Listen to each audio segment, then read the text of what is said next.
And if I have to go another day feeling this uncomfortable, then I am wasting my life. I am burning down the days that I have left without feeling the things that I know I'm capable of, or producing the things that I know I'm capable of, or connecting with the people that I want to have more joy and pleasure around, where I just really don't believe in the suffering for success.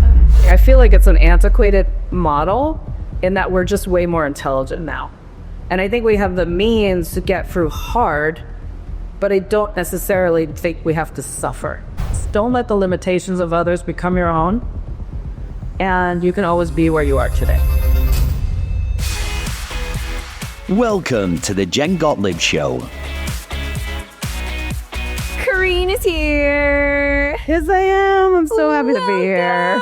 Okay, I'm so thrilled Kareen is here. And we were chatting before, but of course we were like, save it for the pod, save it for the pod.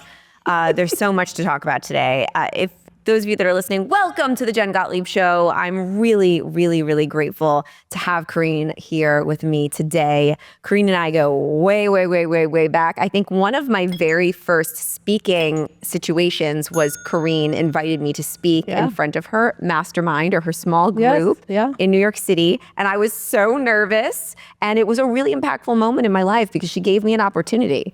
You gave me an opportunity to like share my story. And every time I did it, I got a little bit more confident. So that's something I'll never forget.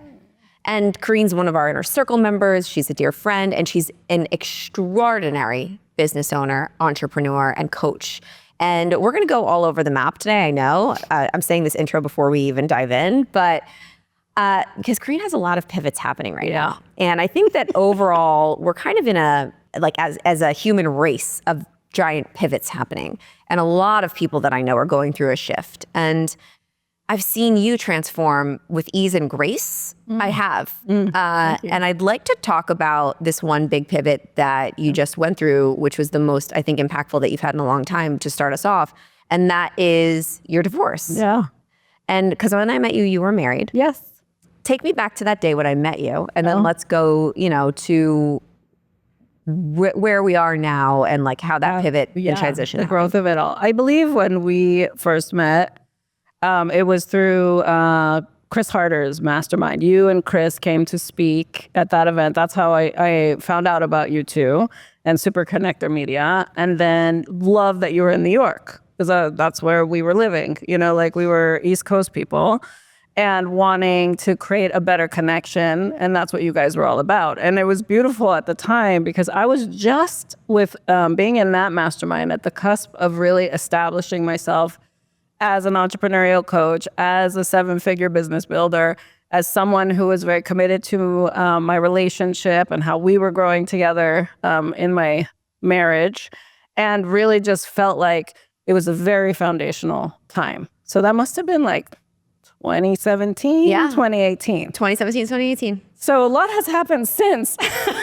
and a lot of shifts. I would say, I think I kept putting myself out there and stretching myself and growing in those years. And I found that, through the pandemic years, it was something that kind of stunted the ability to grow because I'm such an explorer. So I grew digitally, right? Like we all try to. And I tried to hold space for other people as they needed through that time, but found that I was becoming someone I was not. And I was witnessing the same in my ex-husband's behavior as well. Like everything we had set out to do required a lot of outward-facing connection. And we couldn't really create that in that time. Being on the East Coast in the New York area was very much protective and shut down, which is not how I behave in life. And so that was a really telling time for us in our relationship, but also what affected both of our businesses at the time. I still actually was able to double my business during that time because I had been a virtual business for 6 years prior. I had all the practices already in place, and so many people were trying to figure that out. He had a business that was product-based and required people, distribution, and being in the room, to make happen. And so we have these challenges that two entrepreneurs in relationships sometimes doesn't navigate well together, but also how we both kind of survived that time. I think we had different approaches. And after that cycle of surviving that, which neither of us are really good in survival mode, I realized that other things over time had kind of compounded to really surface. And it was time for me to face me, because I had become someone that, yes, I was always successful on the outside. That's always been my journey. I'm highly functional in dysfunction. But I also know how to exit that when it's not a fit. And so as my business scaled and I was building up my reputation and everything's going well on the outside, the inside of me was not doing well at all. Can you elaborate on that a little bit? Because I know that there are many people listening to this right now that might feel like that is their reality and they can't put their finger on it. Yeah. And what did that feel like, or maybe even look like for you in that moment of realizing I'm not being true to myself? Yeah. And that is the right word. Like, so for me, it always shows up in my health, number one, but I don't always listen to my body. And that's only something I've learned with maturity, to be like, oh, wait, these are the signs. Like, I have digestive issues, I'm moody, I want to sleep more. I was talking to someone the other day, it kind of like, I get slothy. It's the best way to put it. Like, I feel literally like it's like slow motion, but it's still, I'm still so capable as a sloth, right? Because I'm so dynamic. So the signs for me were to pay attention to that first and realize the anger in me, and I was finding resentment, like the emotional imbalance just wasn't who I wanted to show up as. So I had to face her first and get the support I needed, which is really going into therapies and doing some trauma healing and figuring out inside, what do I want my story to be strong enough to then now face the relationship and say, this no longer fits for me. As much as I love you, and as much as we are, come to a certain point in our friendship as a marriage, this just doesn't work for me anymore. Because I can't be the version of myself that built this commitment together, and it no longer fits, for us to be together in this way. So the inner work had to happen first, but the indicators were really my health and my anger. I was starting to get really resentful and angry in the relationship. So this was going to completely change your life, like a massive pivot. Yeah. And I wanted to share this story because I think that divorce can be very glamorized. People don't really open the doors and show really what goes on when you make that big of a decision, and how terrifying I'm sure it was, or it can be when you're actually making that move and like, what is next? Who am I without this person?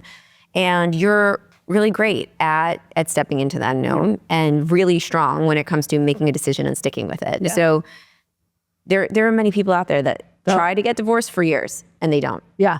And you did. So you is there anything that you can tell us, the audience, whether they're like looking at a divorce, or maybe it's quitting their job, or leaving a dysfunctional situation, and they're just terrified of what's on the other side, so they continue to stay even though all the signs are there that they should leave? How did you actually take the action? The step, yeah. So all of them, all the different scenarios you just outlined, whether it's, leaving the job you're in for another opportunity, or giving yourself the opportunity to decide what you want to do next, or leaving a business, et cetera. These are all, or a relationship, these are all exit strategies. And I am an innate strategist. Like, I have to visualize the plan, see what it could be. But what ends up happening for me that actually allows me to move through and take that step is the fact that I detach myself from the actual outcome, and I try to be as present as possible in what I need right now. I think that is actually the hardest thing when you're planning anything, is always like, oh, it's about the destination, it's about the plan. But really, it's about being the best version of yourself right now, and being more present in the right now to realize that this is the blessing. This is the time, right? And if I have to go another day feeling this uncomfortable, then I am wasting my life. I am burning down the days that I have left without feeling the things that I know I'm capable of, or producing the things I know I'm capable of, or connecting with the people that I want to have more joy and pleasure around. So the step of the hard, right? That first step of saying, you know what, this is not enough for me.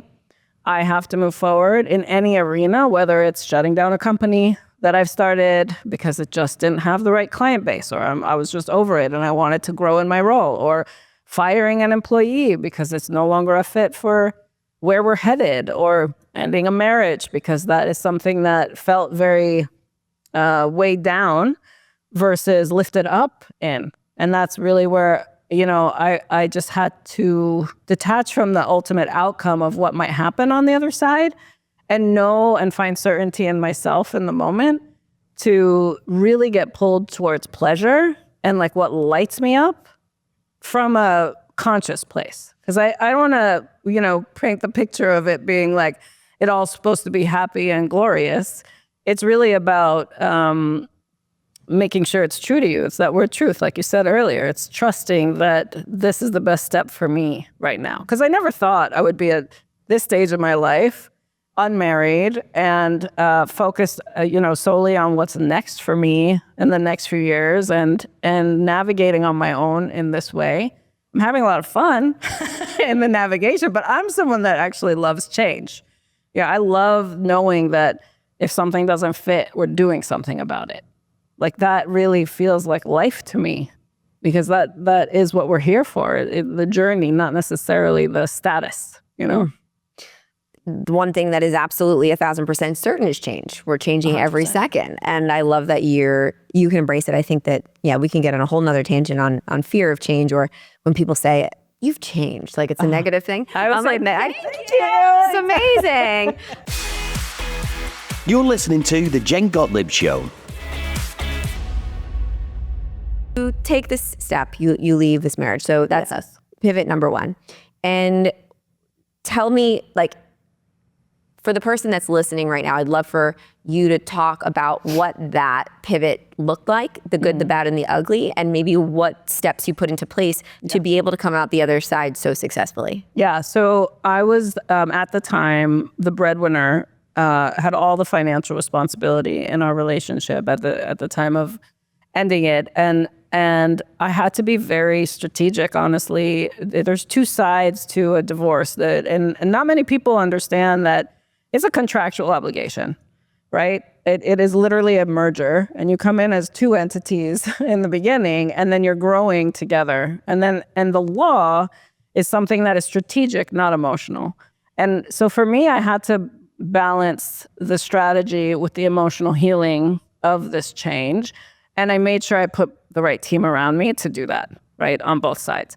So the strategic part, though, I think it's really important, especially if you're an entrepreneur out there and you're the breadwinner in the role in your relationship, is to really have a clear understanding of what does it mean if something happens to break apart, right? Like, what does it mean if, let's say, even if your partner's in business, so I coach a lot of partners in business, a lot of families in business. It is amazing how much is not spoken about upfront when they go into business together, to make sure that you're operating in a way that aligns with, if one of the partners wants to leave the business, they don't feel stuck because they still have to go home to that person at night. Like there's a navigation even in just that type of dynamic as well. So I bring this up because I think, you have to really understand the systems that you're saying yes to and the contractual obligations, which is what marriage is. Of course, there's an emotional connection, but no one can put a value on the emotion, but they can put a value on your assets.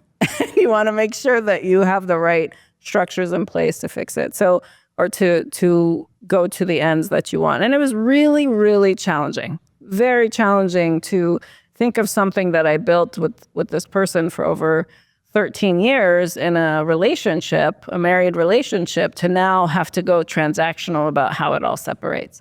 Coolest thing about us, though, we are highly amicable, he and I, and we wanted to make sure we approached it with integrity and respect once he was on board, because I was the one that initiated the divorce, to ensure that we both were intact and healthy on the other side of it. So it took, a good year of managing through first emotional stability and really staying committed to each other in the friendship, to then unravel the marriage. And I think that's very unique. Not many people have that. We could bring in third parties to help us talk through certain things. We each had our own individual support as well.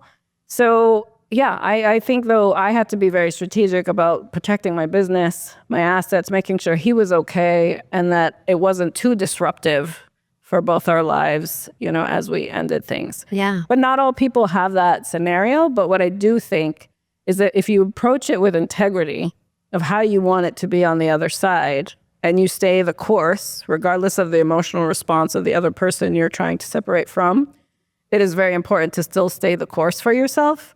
Because I would rather, and that's, again, I detached myself from the outcome. I literally had to get to the point where it's like, even if I left with absolutely nothing and I had to start over again, and I had to just take what I've known and built within myself just so that I could be true to me, I would figure it out. I just got goosebumps when you said that. Because I think when it really comes down to it, there's so much, and not just in divorce, but leaving anything behind, starting anything new, letting go of something that no longer serves you. There is so much fear, and I'll say it for myself, that comes with that. Like, well, what would I be without this? But then when I really do the work, like if you really unpack it and you're really like, worst case scenario, let's go worst case. You go all the way to the depths of the worst, and I'm like, I'd figure it out. Exactly. I'd figure You'd show up for it because you have no other choice, honestly. You could stay hidden. You could hide under the covers. But is that the life you want? Do you want the life under the covers? And this is the thing I kept saying to myself through this divorce, Jen. It was like, I'm removing the veil. I put a veil on for this marriage to stay in this relationship. And I was so committed to it that I was becoming someone that I wasn't. And another veil came on every single time I did that compromise, and another veil just to survive it ultimately. And then another veil. That veil got so heavy, it was like cement. So as soon as the divorce happened, I was like, oh my God, I removed the veil.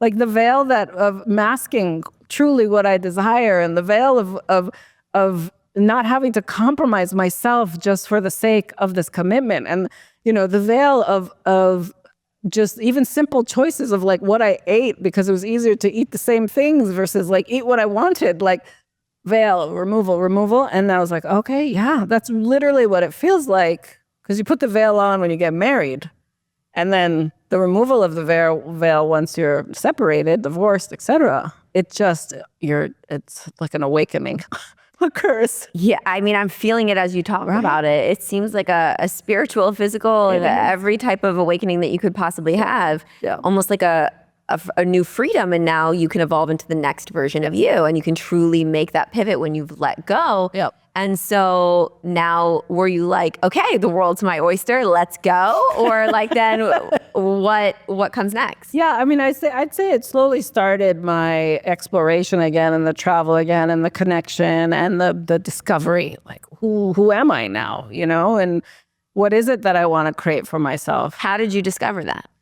I always ask questions of people that go before me, but I also love going into containers, so like retreats and different immersive experiences, just to figure out something new about myself. Because everything I am interested in, I generally go get certified in. So like one of the main things that helped me in healing through this process, as well as leveling up within, I became a certified breathwork healer. Amidst my divorce, because I needed a space that was completely different than I had experienced before, but also a toolkit to help me through it. And then to be able now to host breathwork, I just did it yesterday here in the area, like for a group. I mean, it's just so beautiful that you could just come and hold space and help with healing others to move through things while also doing the work myself. So immersive experience is one. I will always hire team, like I say, my support team. So whether it's therapists, I've done timeline therapies, I've gone into different strategic workshops to learn different business models, because that might help me provide another service. Like I am always evolving. That's why my methodology is called Evolve, because as I continuously grow, I want everything around me to grow with me. And if I can learn and teach it, then I'm now collecting people around me that also are learning and growing around me too. So that was probably the best way for me to start my shift into who I truly want to become. And I believe who I am is someone who leads with love and is constantly exploring, like, what else can I add value to in this world? And so, yeah, I just really love to expose myself to different things and see how it fits. That's funny. I love that you're like, if I want to really learn something, I certify myself in it. I always think of that. If I learn something, if I don't teach it immediately or figure out a way to communicate it and teach it, it doesn't stick. Yeah, right? So that's really cool. Yeah. If you want to learn something new, go all the way and certify yourself in it. And now and show someone. And show someone out. So my first book, when I wrote it, was really that self-help, self-development book to give you tools to up-level your life, right? The second book I realized came because I was like, now I wanted to lead. Like, once you actually master something for yourself, it's like innate that you're like, let me show someone else. They might be having the same suffering, or they might want to advance a certain way. So the second book was all about leadership. And now this third one that I'm thinking to work on too it's going to be all about relationships. Honestly, it's like how to move onward through the lessons learned that you have with the exchanges of others, like in energy and growth, conversation, business, not business, personal, etc. Because I feel like that's then that next thing I want to help people with.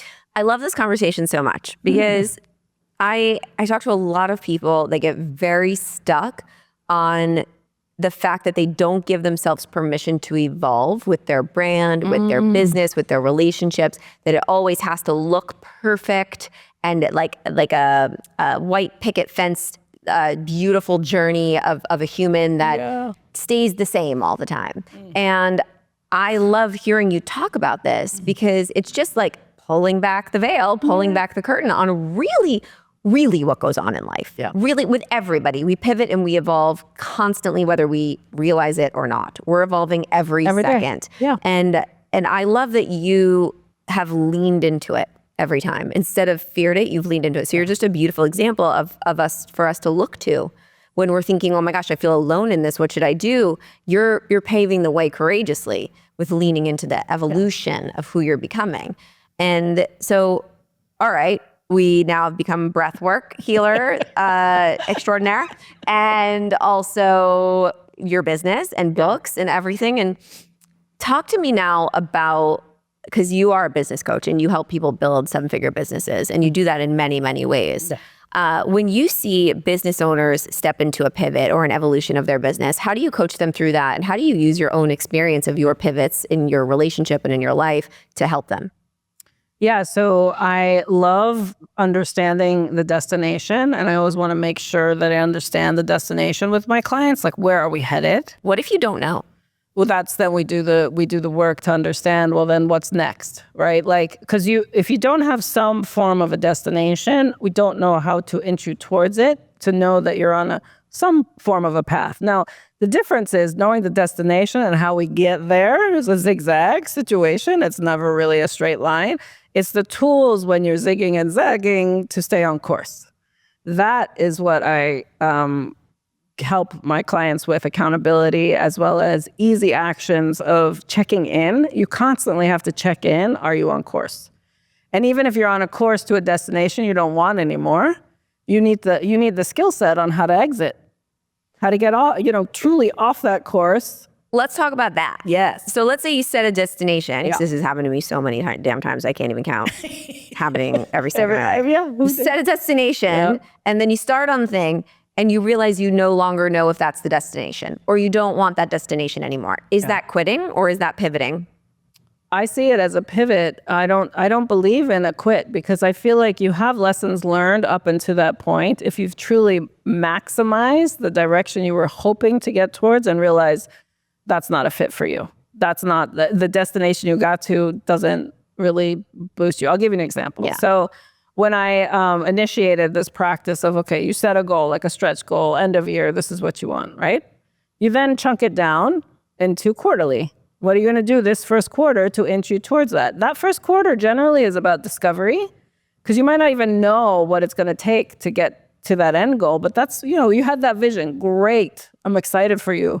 But now let's make it more tangible. how do we need to make it more tangible? Most of the time, people skip discovery and learning and start to go for that end goal, thinking that that has to happen right now, and they skip the steps that help them get there. So we chunk it down. So for me, I'll just give you a prime example. This was like a health goal for me. But the same year when I wrote my first book, which was a stretch goal, I didn't know how to write a book. Who knows, right? Like I was like, but I want to do it. So I gave myself a full year. And I was like, okay, so quarter one was write every single day, get my thoughts down to see what it would be for the first 30 days. Even if I could try to get context of what my book would even be about, I had no clue. I just knew I wanted to write a book. And so I wrote every single day and then take that learnings and did an assessment at the end of that 30 days. How's it going with writing? Do I still enjoy writing? What's going really well? I do my retrospective exercise, which is, what I do on a monthly basis now with my community. They can hop on a call with me and I facilitate this monthly. But I basically go through a way to assess being in aligned action. Like, am I on track? It also gives me an opportunity at this assessment to stop doing the thing if it's no longer a fit or if it's not inching me towards that. And I think those are the practices we have to have in place, is the check-in to say, am I still on course? Is this a course I even want to be on, right? So the book got accomplished, but it was, the first version of it was like a 250-page crazy, almost like an autobiography of sorts, storytelling thing that when I got it back from my first editing session, I literally read it, Jen, and I was like, who gives a? I literally did. And I trashed it.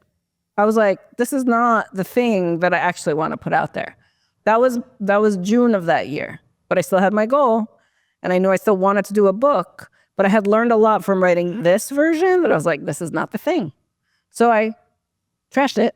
I was like, what of this is that I learned that I actually do want to put out? And it gave me clarity for the second half of the year to be like, you know what, Kareen, you're always someone that delivers tools to people. Like, if it's not of value to them, you're not, like, who cares? It's just a story, like, was really my attitude towards it. You can share stories, but give them a tool. So then I created more of a playbook, like a toolkit. And it's still a book. And that's ended up, getting written in like the next 6 weeks. And then I went through the iterations of editing, and then that's what got published, right? But that took the full journey. But I had a check-in assessment every 30 days. And I think that's really critical to make sure you're on track. The health one I was talking about was running a 5K. Yeah. Oh yeah, that stopped. Okay, so this is my question. So let's say you get to the check-in point, right? Yes. And you're like, this is hard. And I think that it's really, really easy for fear to resistance, or whatever you want to call it, to come in and say, I don't think this is your path because this is really uncomfortable. Yeah. And maybe we should say that this isn't the path because, do you really want to go through this pain? When really it is just the natural cycle of pain, resistance, and fear that you absolutely have to go through to get to your goal. And do you find that fear comes in and disguises itself as that, and a lot of people quit before, like, they quit too soon, and they say the excuse of this wasn't a fit, even though, when it really was, they just didn't want to experience the pain of actually getting there. Yeah. I've been in this conversation with myself lately where I just really don't believe in the suffering for success. Okay. I feel like it's an antiquated model in that we're just way more intelligent now. And I think we have the means to get through hard, but I don't necessarily think we have to suffer. And to me, that pain is a threshold, right? Like, yes, I'm going to go flex and I'm going to go lift heavier and it's going to be temporary and then I'm going to see the results later. That is something that is part of a system that has been proven that works. So if you follow the system, it'll work for you. But I feel like there's that line of some people get too stuck in the suffering that they're actually not pivoting fast enough to go towards what it is that they actually want, because they don't have permission to actually have it be more pleasurable. And I think that's the different mindset shift that will help people evolve faster. Because for me, when it was running, like my body is just not well suited to run. Like as much as I would love to, and I did try for 6 months to train myself to run a 5K. Yes, physically it was painful because my body type is not that. Put me in that sprinting, great. Put me in a kickboxing class, I'll freaking nail it, right? Like there are certain things that I will excel at that give me similar results, but running's not my thing. And I had a goal of a 5K in that same year where I was like, this is actually hurting me and keeping me away from the things that actually do light me up that I can replace with something else that actually is fitted for me. So I do think we have to have a level of discernment as to what's best for us and not coming from a place of comparison, because that's what I would do. I'd be like, look at all these runners. They look so fit and I want to feel that way. And I want to, but the pain on the inside didn't make sense for the results that person had. Is not my journey. So why am I sticking myself in that box, It really is a conversation we all have to have with ourselves and really ask ourselves. It is such an individualized question. And I think we know internally. Yeah. We know when it's fear and we know when it's just not right. Yeah. We know. But I think, I don't know, for me in certain situations, I remember kind of knowing it was fear, but really being like, just giving myself all the excuses in the world to quit. Yeah. And I've also been on the other side where I knew for sure in my heart, like, no, this is not right. I'm going to pivot. Yeah. And other people will look at it and say she was just afraid or she was lazy or she quit. I'm like, I know. So we know. And I think it's an important conversation to continue having because it's so nuanced and it really is. There's no right or wrong way to do any of this stuff. No. It really is so individualized. Yeah. And I love your journey because you're like, I'm doing it my way. Get outside of your comfort zone and into your best life, one small step at a time. Now we were just talking about your new adventure. Yeah. I'd love to talk about the new adventure. We're like gonna eat, pray, love kind of a little bit. Talk to me about this. What's happening? Yeah. So I think we were in our last mastermind inner circle day, and I remember staying in the room when we were going around like in our updates where I was like, that last year was the first year of being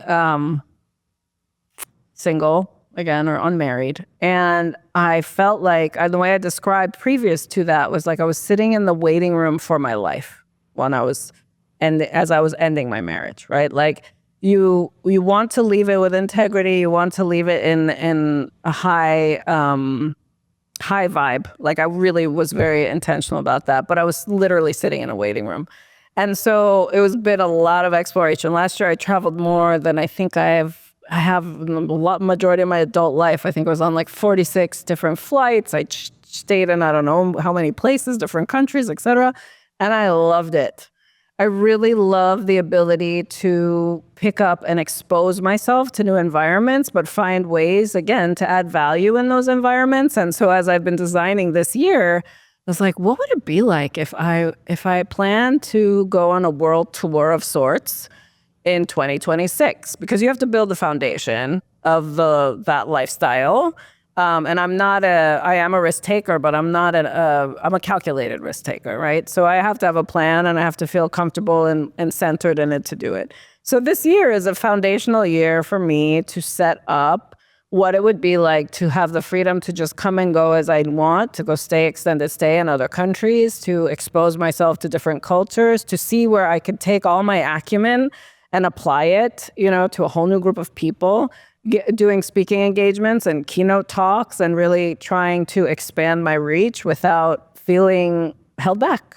And that's the journey I'm on now. And it's really fun to design. It's scary. It's not like I don't have my moments of like, what am I actually doing? But this is what the journey is all about. What does planning for something like that look like? Like, is it logistical? Like planning like what hotels you're going to stay at? How much money you need to have? Like, what does this look like? Well, I would say that last year I was quite extravagant with what I did. And I ended the year and not as comfortable as a financial situation as I hope. I always like to have a certain net of sorts. And in this case, as this year has kicked off, things have shifted a little bit in business. Like there's a lot going on in the world that you have to be able to be comfortable to pivot around. And so it includes like potentially selling my house and finding another location, and that is more cost effective. Because if I'm not using that house, I literally call my house the most expensive closet because it holds all my things, but I'm not there, right? So it's, yes, logistics. It's also about the relationships. Like, where is it that I want to go that lights me up, that I want to spend extended time or build a community for myself? My home base, if I'm changing where my home base is, I want to make sure that it's a home base that I feel at home in still, right? And luckily I have people everywhere, so I really can move to anywhere. But that's all part of this whole plan. And to me, the strategy always has to come down to the numbers. I'm very much a spreadsheet person, and I like to see that the numbers will add up, and it gives me the freedom to choose, right? Because that's what we go into entrepreneurship for. At least that's why I did, is the freedom to choose where I want to spend my time and how I want to spend it. So yeah, that all goes into the planning of it. Reaching out to my friends, saying, "Hey, what do you think?" So this is going to be a year of adventure. And Yes. What does dating look like for you stepping into this new season? Dating, I mean, we're past the point, or I don't know, kids, like adopt, like what is building a family? Is that something you're like, nope, or? I would say I'm past the stage of that, and I call myself a sparent. I'm a spare parent. Came from Elizabeth Gilbert. I saw her speak years ago, where it's, unfortunately, children, we tried when I was married. It didn't work out for us, and I had a few losses in that regard, and I realized, okay, naturally it wasn't going to happen. And then there was the window of, do we adopt? And it's like, that didn't happen. And now at the cusp, I mean, I am turning 50. Like, it's not like I have this stretch of years left, truly. Like Jesse Isler always talks about the number of days we have left. And I'm like, I really want to maximize where I spend my time. So it's, I do want a relationship for sure, because I feel like I'm a good partnered person. Like I enjoy that exchange daily and the connection daily, and dating is interesting. And I have a whole dating strategy too that maybe will become a book in the future too, because I feel like you have to be strategic in this day and age to move through what's happening out there. But I'm reintroducing myself because I had been with one person for so long. So I don't even, in the initial stages of dating, I was like, I don't even know what I like. I don't even know what I'm attracted to. I had to relearn it. And it's been wild to discover things about myself through the process. But I feel like having a partner in the future is in my future. It's just figuring out the right fit for me and this lifestyle. I know this from a lifestyle standpoint, it is not easy to be committed to someone in my lifestyle unless they also can adapt to that lifestyle. Otherwise, there'll be a lot of distance between us two if we weren't able to travel together, right? So it builds the criteria. And as far as business goes, are what's next for you in business? So talk about your coaching and how you help people and where that's how that's gonna continue on in your adventure. Yeah, so what I love about what I've built to date, especially with my Evolve methodology, it really can go with me anywhere. And I already had this vision for this year to run a few retreats, like immersive retreats, where I can integrate the business healer that I am, right? Like both sides of really becoming who you are and having the space to unleash a few things so that we can direct you as you lead your business strategically in a more aligned way. So I think those retreats can totally be global. Right? Like if I find the right network, I can go host that in other countries, which would be so much fun. Like that would be phenomenal, right? So cool. Like I'm sitting here listening to you and I'm like, throw out all the rules. Like when I listen to you, I'm like, throw out all the rules of all of the ways that, many, I don't know, I guess you could say quote unquote society. It's not really society anymore, but it's definitely changing. But the story that we've told, what a woman's life should be like, or what our lives in general should be like, and the trajectory we should be on. And I really like having this conversation publicly because it's just a beautiful example of you are stepping into living life on your own terms, the way that you want to live it and not, putting on a veil that somebody else wanted for you. That's right. In order to fit into a box of what society says we should be doing. And it's unfortunate that I have to say that it's courageous, but it is. No. Because I'm sure that, do you ever get like the voice that says, what are you doing? Yeah. I mean, when I hear that voice, it is just, I look at it and I'm like, well, what are you questioning? Because why not? Like I always, a few things I always said is don't let the limitations of others become your own. And you can always be where you are today. So I always step forward into what's next because I know I can always be this. I can always be this. I can just stay this and it is a beautiful life. Like this is always certain for me. So why not step forward into the what's next and just see? And have I stepped forward and had a really hard lesson learned? Yes, of course I have. But that doesn't mean that that's my identity. That is a circumstance that I got through, and my identity is formed with how I show up in it. And I think that is the beauty of the grace you might see in me, is because I've done so much inner work to face that voice and be like, okay, so what are you really questioning? Because if it's the fear of the outcome, then let's reshape the outcome. If it's the fear of like the ability to, well, then let's go get the ability, right? Like, so just keep asking more questions, and you'll eventually find what the next best step is to move through that. This is so good. Yeah. I know for a fact, as we speak right now, like this is going to help somebody right now that is sitting in the sea of sameness for a very long time, just afraid to take that step and that pivot because, of the shoulds or that voice that says, who do you think you are? Yeah. And thank you for leading by example. Thank you. Sure. How can people find more about you? Talk about your app. You have an app. We didn't even talk about that yet. She has an AI app. Tell about the app. Yeah, so Hey Kareen, heykareen.com is where you can go and learn more about the app and download it. But I cloned myself in AI. So this acumen that we've just talked through so many different topics, et cetera, I put it all into the machine, gave it my personality, but also— And your voice. And my voice, yeah, you could call her. It's pretty wild, and I adore her because she's helped me a lot too. Like, it's wild when your own brain is in a system, because I could go ask her questions and she gives me my answers much faster now, which is great. But Hey Kareen was built to extend my impact, right? Like, I sit on so much guidance, knowledge, education. I've invested so much over time that I wanted others to benefit from. So that's what the Hey Kareen app is for. And it centralizes all my content. Like, when this show comes out, this episode, it will be there too. So people can always hear the latest conversations. But really, the AI is the biggest function of value, I think, that sits there. So ask anything. It's so cool. You can ask anything, and it's literally Kareen talking to you. Yeah. So if you want Kareen to coach you, Yeah. you want some of her wisdom, you're going to go take this big leap in your life and eat, pray, love and stuff. You're going to ask Kareen. How do I? And she will talk to you. Yeah. But then if you want to connect with me directly, obviously, like if you want me under the hood of their business with you, help you move through the challenge you're facing, whatever it is, obviously that's KareenWalsh.com. And also just, you could DM me on Insta, Kareen Z Walsh. But it's really so much, I love connecting. I really do. I don't know how not to serve, which is why I created a business out of it, because this is who I am. And I appreciate dialogue like this, because I do think more people need to be more of who they are and build business and leading roles from that place. So I am so excited to see what happens with all of this adventuring. I mean, it is really exciting. I have goosebumps right now because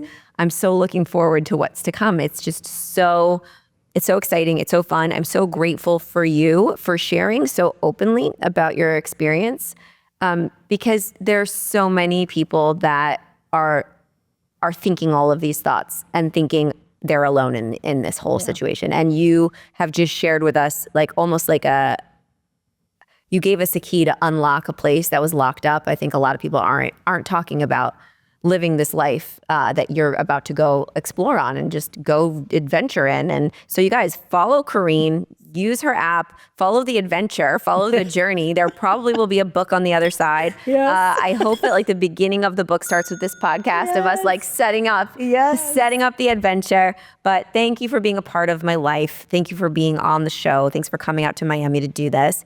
And y'all, go talk to Kareen. She's awesome. So thanks for watching The Jen Gottlieb Show, and I will see you next time.